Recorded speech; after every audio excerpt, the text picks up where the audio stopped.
El aire en la mansión de los Balbuena olía a sal marina y a dinero viejo. Elena, vestida con una elegancia discreta, observaba a las 16 personas de la familia de su esposo sentadas a la mesa. En medio del postre, la matriarca se levantó para un brindis. Con una sonrisa gélida, elogió a su hijo Ricardo, y luego, para sorpresa de todos, presentó a una joven deslumbrante llamada Isabella. Por la mujer que finalmente le dará a nuestra familia el prestigio y el heredero que merecemos, anunció. Ricardo tomó la mano de Isabela y la besó, mientras la familia entera aplaudía. Su mirada se cruzó con la de Elena, su esposa, y con una frialdad absoluta, le dijo la frase que sellaría su destino. Hay que saber retirarse con dignidad, Elena. Tu propósito aquí ha terminado. El sonido de los aplausos se convirtió en un zumbido ensordecedor. La copa de cristal cayó de su mano, haciéndose añicos contra el suelo de mármol. Espera. Antes de contarte cómo Elena transformó esta humillación en la venganza más fría y calculada que puedas imaginar, quiero saber desde dónde me estás viendo. Déjame un comentario con tu ciudad o tu país. Me emociona mucho saber qué tan lejos llegan estas historias de justicia. Ahora sí, volvamos a esa noche, porque todo lo que los Balbuena creían saber sobre ella estaba a punto de derrumbarse. Pero para entender cómo llegó a este momento, es necesario regresar 15 años en el tiempo. Elena Rojas no nació en ese mundo de lujo. Creció en Hialeah, en una casa modesta donde el olor a café cubano se mezclaba con el sudor y el sacrificio de sus padres inmigrantes. Su mente brillante, su capacidad para ver estructuras y belleza donde otros solo veían caos, le consiguió una beca completa de arquitectura en la Universidad de Miami. Fue allí, en ese universo de privilegios ajenos, donde conoció a Ricardo Balbuena, el heredero carismático de un imperio inmobiliario que la miró como si fuera el plano más fascinante que jamás había visto. Él le prometió el mundo, un lienzo en blanco para que ella diseñara sus sueños. Juntos construiremos un legado, mi reina, le susurraba al oído, con esa voz que parecía capaz de levantar catedrales. Y Elena, profundamente enamorada, le creyó. Rechazó una oferta de trabajo en una de las firmas más prestigiosas de Nueva York, para dedicarse por completo a él, a su familia. Su genio diseñó y renovó las propiedades de los Balbuena, sin recibir un centavo ni un gramo de crédito. Se convirtió en la esposa trofeo, la anfitriona perfecta, la administradora silenciosa de una vida que, sin saberlo, no le pertenecía. Pero la erosión del amor es silenciosa, como el agua que desgasta la piedra. Empezó con detalles casi imperceptibles.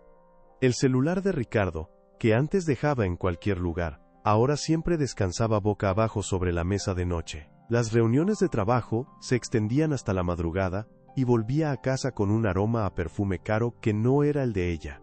Eran pequeñas grietas en los cimientos de su matrimonio, fisuras que ella, por miedo o por amor, se negaba a ver. ¿Alguna vez has sentido ese frío en el estómago, esa certeza de que algo anda mal aunque no puedas probarlo? Cuéntamelo en los comentarios, te leo. Luego, la frialdad se hizo costumbre. En público, la corregía con un condescendiente: tú de esto no entiendes, cariño, precisamente cuando hablaban de arte o diseño, su propio campo. Olvidó su cumpleaños, pero recordaba cada detalle de las fiestas de sus nuevos amigos. Elena sentía que se estaba volviendo invisible, un fantasma elegante que deambulaba por una casa que ella misma había diseñado, pero en la que ya no tenía lugar. Se miraba al espejo y veía el reflejo de una mujer perfecta para la foto, pero vacía por dentro. Los últimos meses fueron un ensayo de la humillación final. Ricardo ya no se esforzaba en mentir. Llegaba tarde con excusas vacías, con la camisa ligeramente desarreglada, y una indiferencia que dolía más que cualquier grito. Su armario se llenó de ropa de marcas que ella no le había comprado, regalos de otra vida, de otra mujer. El hombre que una vez le juró ser su compañero, ahora la miraba como un obstáculo, como un mueble viejo, que ya no combinaba con la nueva y deslumbrante decoración que estaba a punto de instalar en su vida. El nombre de Isabella Montenegro apareció primero como un susurro, un eco en las conversaciones de Ricardo. Al principio, era solo una brillante asociada nueva, una mente prodigiosa que estaba revolucionando la forma en que Balbuena Corp veía el mercado. Isabela opina que deberíamos invertir en la costa, decía Ricardo durante la cena, sin levantar la vista de su teléfono. Según Isabela, El diseño de la torre de Brickell es anticuado. Cada una de sus opiniones era una piedra lanzada contra el cristal del mundo que Elena había construido, una crítica velada a su visión, a su gusto, a su misma esencia. Elena escuchaba en silencio, sintiendo cómo el nombre de esa mujer desconocida comenzaba a ocupar un espacio que antes le pertenecía. Luego, el susurro se materializó. Primero fue un pañuelo de seda color esmeralda olvidado en el asiento del copiloto de su Mercedes. No era de Elena. Olía a jazmín y a ambición, un perfume denso y caro que se aferró al cuero del auto como una declaración de guerra silenciosa. Elena lo tomó entre sus dedos, la tela fría como el hielo que se instalaba en su pecho. No dijo nada. No necesitaba hacerlo. En ese trozo de seda, estaba la respuesta a todas las noches en vela, a todas las llamadas sin contestar. Ricardo ni siquiera notó que ella lo había encontrado. Para él, ella ya se había vuelto parte del paisaje, invisible. El encuentro cara a cara fue inevitable, y como todo lo que Ricardo orquestaba, perfectamente cruel. Sucedió en una gala benéfica en el Pérez Art Museum Miami. Elena llevaba un vestido de lino blanco, de líneas puras y elegantes diseñado por ella misma. Se sentía serena, hasta que lo vio. Ricardo estaba en un rincón, riendo con una mujer despampanante, enfundada en un vestido rojo tan vibrante que parecía absorber toda la luz de la sala. Era ella. Isabella. Cuando Ricardo las presentó, la sonrisa de Isabella fue una obra de arte de la condescendencia. Elena, un placer conocerte al fin, dijo, su voz melosa. Ricardo me ha contado tanto sobre tu dedicación al hogar, es admirable. Sus ojos recorrieron el vestido de Elena con una evaluación fría y deliberada. «¿Qué pieza tan única?», continuó, deteniéndose en la palabra única como si significara extraña. «Se nota que tiene tu toque personal. Debe ser maravilloso tener tiempo para esas cosas». Cada palabra era un alfiler diminuto y envenenado. No la estaba halagando, la estaba encasillando. La esposa doméstica, la aficionada, la mujer cuyo toque personal no podía competir con el brillo de una etiqueta de diseñador. Ricardo observaba la escena con una media sonrisa, como un emperador romano viendo a sus gladiadores en la arena. Disfrutaba de su poder, de la colisión de sus dos mundos. Esa noche, en el auto de regreso a Key Biscayne, el silencio era tan denso que se podía cortar. «Estás exagerando, Elena», dijo Ricardo finalmente, con un tono de fastidio. «Isabela es una mujer de mundo, directa. No tienes por qué sentirte intimidada». La humillación no fue solo el comentario de Isabela, sino la defensa de Ricardo, el gaslighting descarado, que la pintaba a ella como la insegura, la paranoica. La estaba invalidando, borrando sus sentimientos como si fueran un error en un plano arquitectónico. Ella simplemente miró por la ventana, viendo las luces de la ciudad pasar como estrellas fugaces de una vida que se le escapaba. A partir de ese día, la exclusión se convirtió en la norma. «Es una cena de negocios, cariño, te vas a aburrir», le decía para que luego Elena viera las fotos en las redes sociales. Ricardo e Isabella en un yate, brindando con champaña al atardecer. «Es un viaje relámpago a Nueva York, solo trabajo», y las historias de Instagram de Isabella mostraban la misma vista desde la suite de un hotel de lujo en el Upper East Side. Él ya no la escondía, la exhibía. Y cada foto, cada brindis, cada sonrisa compartida, era una humillación pública que sentía como un golpe físico, dejándola sin aire en la seguridad de su mansión dorada. Una tarde, mientras la lluvia golpeaba los ventanales de su estudio, Elena sacó sus viejos portafolios, los planos de los proyectos que había soñado antes de Ricardo, sintió un destello de la mujer que solía ser, y con un impulso de valentía, le dijo esa noche: «Estuve pensando, quizás es hora de que abra mi propia firma de diseño, siempre fue mi sueño». Ricardo la miró por encima de su copa de vino, y soltó una risa corta y seca. «Elena, por favor, seamos realistas. Ese tren ya pasó hace mucho. El mundo de la arquitectura es para gente joven, agresiva. Tu lugar es aquí, cuidando de la casa, de mí. ¿No es suficiente para ti?». La estocada final la dio Isabela, en persona. Apareció en la mansión una tarde de sábado, sin avisar, con la excusa de entregarle unos documentos urgentes a Ricardo. Lo hizo a propósito, para invadir su territorio, para marcarlo como suyo.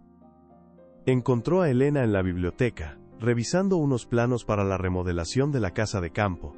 Isabela se asomó por encima de su hombro con una sonrisa depredadora. «Oh, qué lindo», dijo, con falsa dulzura. «Ricardo me contó que te gusta jugar a la arquitecta en tus ratos libres. Es un pasatiempo adorable». Elena levantó la vista, sus ojos encontrando los de ella, y con una calma que no sentía respondió: «No juego, Isabela. Es mi profesión».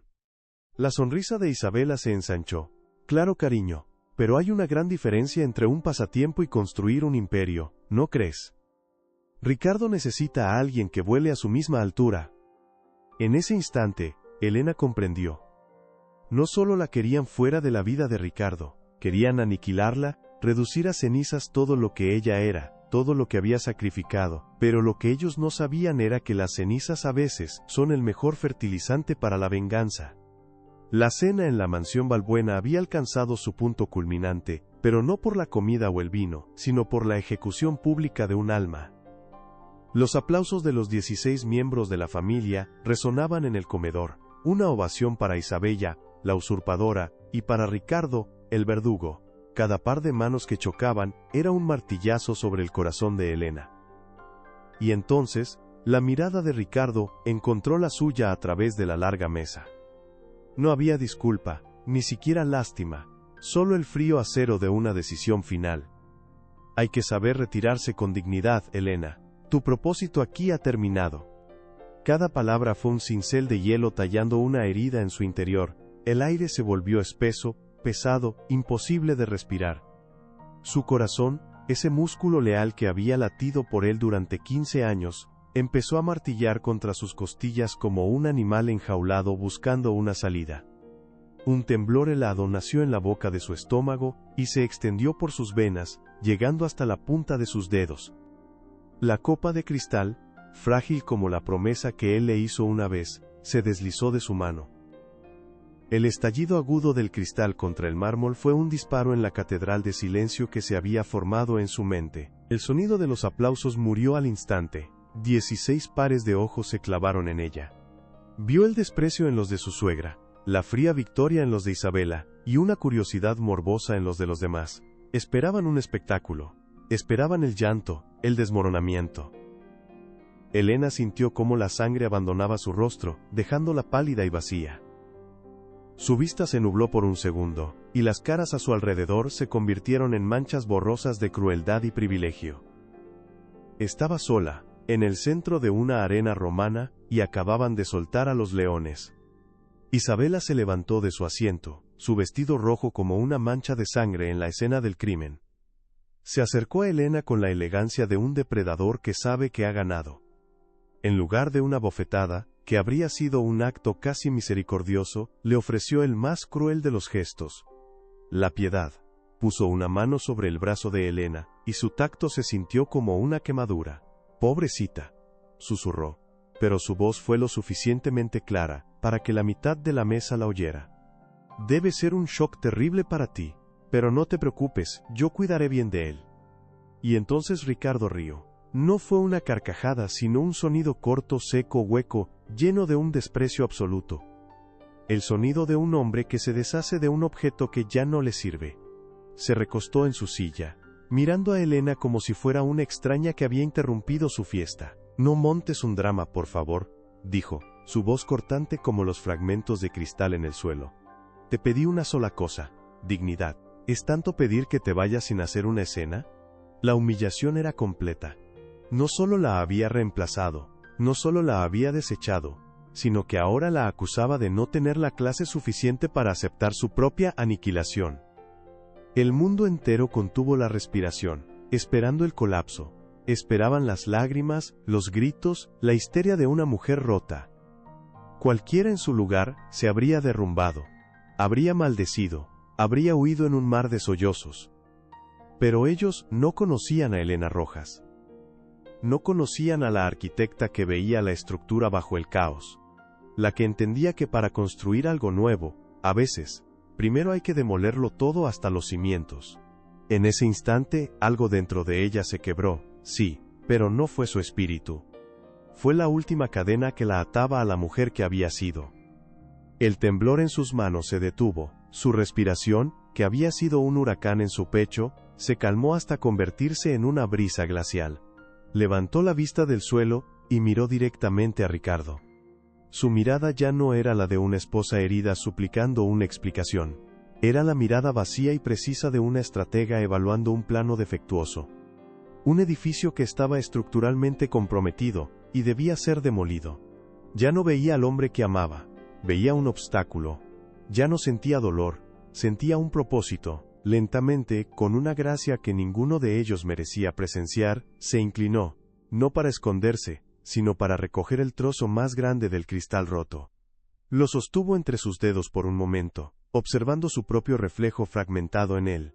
Era la última vez que se vería a sí misma de esa manera. Con una calma sepulcral, dejó el trozo de vidrio sobre la mesa, junto a su servilleta de lino perfectamente doblada. Se puso de pie, alisó la tela de su vestido, y sin dirigir una sola palabra a nadie, se dio la vuelta y caminó hacia la gran puerta de roble. Cada paso era firme, medido, silencioso. Cada paso, un clavo en el ataúd de la vida que ellos creían haber destruido. No sabían que, en realidad, acababan de presenciar el nacimiento de la arquitecta de su ruina.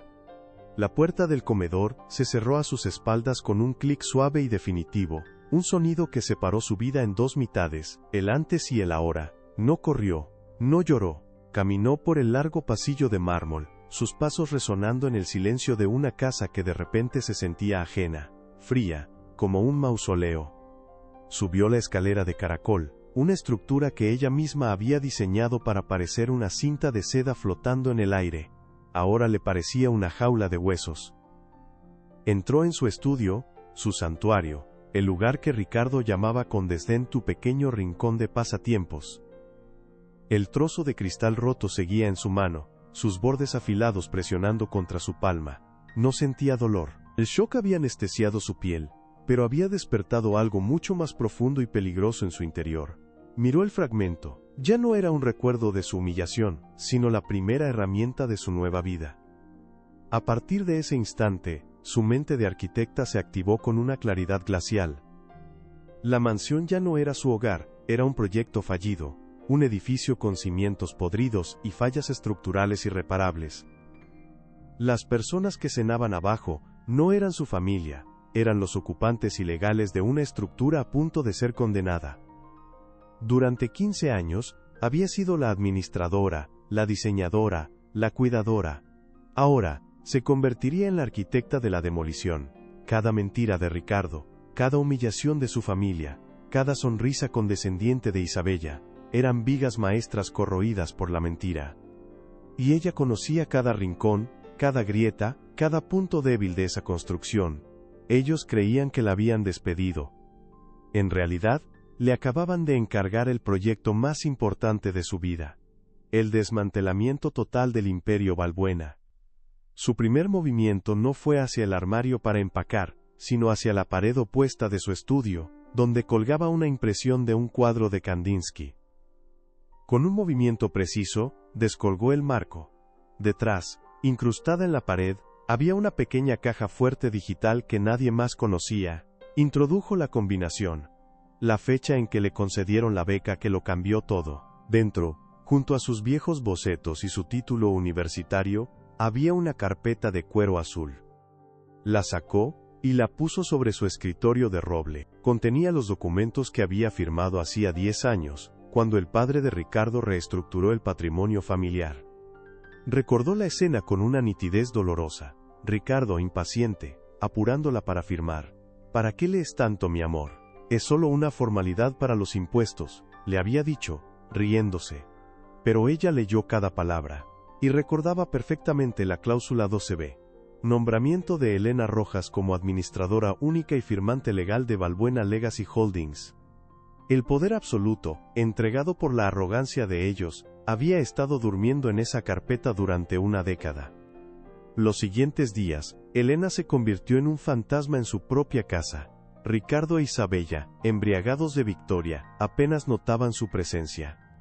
La trataban como a un mueble que pronto sería retirado. Y eso le dio la cobertura perfecta. Su teléfono, antes un dispositivo para organizar cenas y recordar cumpleaños, se convirtió en su principal arma de espionaje. Lo dejaba olvidado en el salón, en la biblioteca, grabando horas de conversaciones.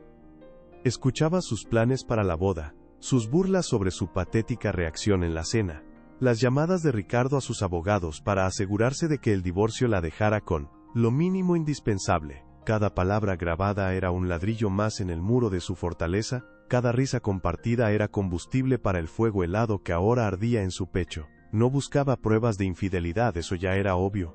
Buscaba entender la profundidad de su desprecio, la arquitectura de su traición.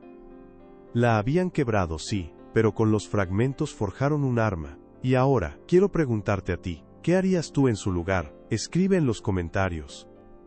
Quiero leer cómo la justicia toma forma en tu mente, porque lo que Elena estaba a punto de hacer requería una frialdad que pocos poseen.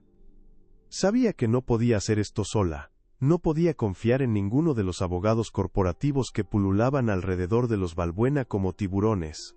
Necesitaba a alguien de su antiguo mundo, alguien que la conociera antes de ser la señora de Balbuena. Una noche, mientras Ricardo roncaba a su lado, aún compartían la cama, en la más cruel de las farsas, Elena se encerró en el baño y marcó un número que no había usado en más de una década. Al otro lado de la línea, en Chicago, respondió una voz somnolienta. David, soy Elena. Elena Rojas. Hubo un silencio, y luego el reconocimiento. David había sido su mejor amigo en la universidad, un estudiante de derecho brillante y mordaz, que siempre le dijo que valía más de lo que Ricardo le ofrecía. Necesito al abogado más implacable que conozcas, dijo ella, su voz firme, sin rastro de la mujer rota que se suponía que debía ser. La respuesta de David fue inmediata y sin preguntas. Para ti, Elena, seré un demonio. Durante las siguientes 2 semanas, mientras David trabajaba en silencio desde Chicago, analizando cada documento del holding, Elena se convirtió en la mejor actriz que Miami jamás había visto. Interpretó el papel que todos esperaban de ella, la esposa abandonada y derrotada. Empacaba sus cosas con una lentitud dolorosa, en cajas que Ricardo le ordenaba dejar en el garaje. Su voz era un susurro, sus ojos estaban deliberadamente vacíos. Aceptó sin rechistar la ridícula oferta de divorcio que le presentaron los abogados de Ricardo, un pequeño apartamento hipotecado en Doral y una pensión que era una bofetada. Ricardo y su familia la observaban con una mezcla de lástima y alivio. La tonta y sumisa chica de Hialeah finalmente había entendido su lugar. Firmó los papeles preliminares con la mano temblorosa, una actuación magistral que los convenció de que la guerra había terminado antes de empezar. Pero por las noches, en la soledad de su estudio, la verdadera Elena emergía. Sobre su mesa de diseño ya no había planos de casas de ensueño, sino un organigrama del Imperio Balbuena. Cada propiedad, cada cuenta bancaria, cada acción y cada fondo de inversión estaba mapeado con una precisión quirúrgica. David le enviaba correos encriptados con los pasos legales a seguir, las transferencias que debía autorizar, las órdenes de liquidación que debía firmar. No se trataba solo de dinero, se trataba de deconstruir pieza por pieza el legado que ellos habían construido sobre sus sueños sacrificados. El plano final estaba trazado. Cada firma, cada cláusula, cada propiedad, era una coordenada en el mapa de su ruina. Y la hora de la demolición estaba a punto de llegar. La noche en que el divorcio fue finalizado, los Balbuena no guardaron luto, celebraron. La mansión de Key Biscayne se llenó con el sonido de copas de champaña chocando y risas arrogantes. Ricardo, en el centro de todo, levantó su copa, con Isabella a su lado, radiante en un vestido de seda plateada. Por los nuevos comienzos, brindó, mirando a su amante con una adoración que Elena nunca conoció. Y por el fin de los errores del pasado. La familia entera aplaudió, convencidos de que habían extirpado el único eslabón débil de su cadena dorada. La chica de Hialeah que nunca perteneció, se sentían invencibles, en la cima de su mundo, sin saber que estaban brindando en la cubierta de un barco que ya se estaba hundiendo. A esa misma hora, a kilómetros de distancia, en una austera sala de juntas de un banco privado en Brickell, Elena Rojas no celebraba, ejecutaba, Vestida con un traje sastre de líneas impecables, su rostro sereno era el de una cirujana a punto de realizar una operación de precisión.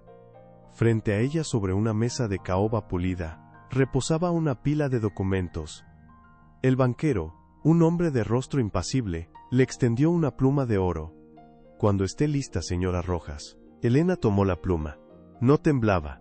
El peso del metal en su mano se sentía como el peso de la justicia.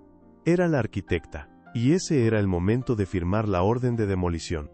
Con la misma firma que ellos le habían suplicado que estampara 10 años atrás, comenzó el desmantelamiento. El primer documento autorizaba la liquidación inmediata de la totalidad de las acciones y carteras de inversión de Balbuena Legacy Holdings. Millones de dólares en activos bursátiles se convirtieron en efectivo con un solo trazo. El segundo documento ejecutaba la venta de todas las propiedades inmobiliarias a un consorcio internacional con el que llevaba 2 semanas negociando en secreto. La mansión de Key Biscayne, las oficinas en el centro de Miami, los apartamentos de lujo en South Beach, e incluso la recién adquirida villa en la Costa del Sol, España. Todo vendido. Todo borrado del mapa de los Balbuena. El tercer documento fue el más simple y el más letal, una orden de transferencia. Cientos de millones de dólares, el fruto de 3 generaciones de privilegios y trabajo ajeno, viajaron a través de cables submarinos y satélites hasta aterrizar, seguros e intocables, en una nueva cuenta en un banco suizo. Una cuenta abierta a un solo nombre, Elena Rojas. Y finalmente, el cuarto documento, la disolución formal y legal de Balbuena Legacy Holdings. Con esa última firma, el imperio que llevaba su apellido de casada, dejó de existir. En menos de una hora, había convertido un legado de piedra y acero en una abstracción digital, que ahora le pertenecía por completo. De vuelta en la mansión, la fiesta estaba en su apogeo. Ricardo acababa de regalarle a Isabella un collar de diamantes cuando su celular vibró sobre la mesa. Era un correo electrónico. Lo ignoró. Pero entonces, el celular de su madre vibró. Y el de su tío. Y el de su primo. Un zumbido digital se extendió por el comedor como una plaga silenciosa, interrumpiendo las risas. Con curiosidad, Ricardo abrió el correo. El remitente era una firma de abogados desconocida. El asunto: notificación urgente. Y el cuerpo del mensaje contenía una sola y devastadora línea. Por la presente se les notifica que los activos de Balbuena Legacy Holdings han sido liquidados. Tienen 30 días para desalojar las propiedades. Un silencio de tumba cayó sobre la sala. Ricardo leyó el mensaje 1, 2, 3 veces. Una risa nerviosa escapó de sus labios. Debe ser una broma de mal gusto. Algún hacker, dijo, buscando apoyo en los rostros de su familia. Pero en sus ojos vio el mismo pánico helado que empezaba a apoderarse de él. Marcó frenéticamente el número de su abogado, de su banquero. Nadie contestó. La sangre abandonó su rostro. El hombre que minutos antes era el rey de Miami, ahora parecía un fantasma. El color de su piel era el del mármol bajo sus pies. Se dio cuenta. La formalidad que le hizo firmar a su esposa, la cláusula que ignoró por arrogancia, ella lo había leído todo.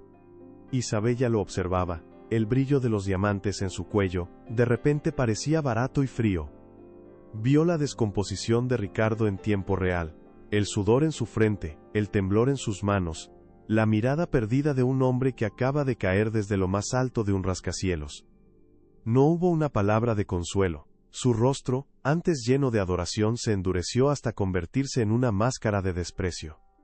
«Me dijiste que todo estaba bajo control», siseó. Su voz, desprovista de toda calidez, se quitó el collar de diamantes, lo dejó caer sobre la mesa con un ruido seco y metálico, y sin una segunda mirada, se dio la vuelta y se marchó. No había nada más que decir.